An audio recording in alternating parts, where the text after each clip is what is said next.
په مزار شریف کې د هیواد میړني امنیتي ځواکونه د عامو خلکو لخوا وستایل شول. د مزار شریف ښار اوسیدونکي وایي په تیرو څو لسیزو کې افغانستان د خورا ډیرو جګړو او ناامنیو شاهد و. دا چې د اختر په شپو ورځو کې خلک د تفریح او خپلو خپلوانو کره ځي، امنیتي ځواکونه د ولس د هوساینې په موخه خپل دا خوښي قربانوي. ما الحمدلله در مسیر 3 شب روز عید بدون هیچ مشکل الحمدلله در 34 ولایت افغانستان بدون کدام واقعه بدون کدام چیز به خیر و سپری شد. از خاطر انگیزه آمد که برای امروز برای نیروهای امنیتی حداقل یک تشویق تقدیر بکنیم. امروز ما خواستیم که یک یادآوری یک اعتبار به امنیت خود ببخشیم و همین کسایی که امروز در سرک ها شب روز استاد شدن امنیت مردم را گرفتن اینا را یک تشویق بکنیم.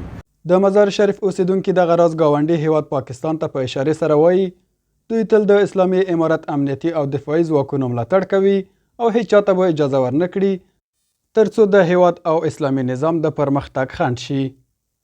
ما حمایت از 0 تا 100 حمایت میکنیم چون مجاهد صاحبان همیشه در پشت ما بوده، همیشه امنیت ما را داشتن در مقابل پاکستان. دیگه ما همیشه در پشتشان هستیم، حمایت میکنیم. خدا قوت بده برادرای مجاهد ما را که شب و روز 24 ساعت بدون کدام وقفه در خدمت مردم است. شب نداره، روز نداره، به عصر وقت در چک پاینا هستند. آدم بیراه، آدم بیجال و چک این مردم تعقیب میشه. مردم به راحتی و آرامی خود ایدی براد خود پیش میبره. په ورته وخت کې امنیتي ځواکونه چې د هیوادوالو لخوا ستایل شوي خوښ دي او ډاډ ورکوي چې د خپل ولس په چوپړ کې به شپه ورځ هڅه کوي ترڅو د هوساینې او ښه ژوند فضا رامنځته کړي. دوی زیاتوي چې د هیوادوالو ملاتړ ورته د لا ښه خدمت کولو انګیزه ورکوي. الحمدلله بسیار خوش هستیم که روز عید است او خدمت هموطنان خود را می‌نماییم. بسیار احساس خوشی میکنیم از هموطنان خودم، خوشی میکنیم که آمدن استقبال ما کردن. بسیار سپاسگزار هستیم.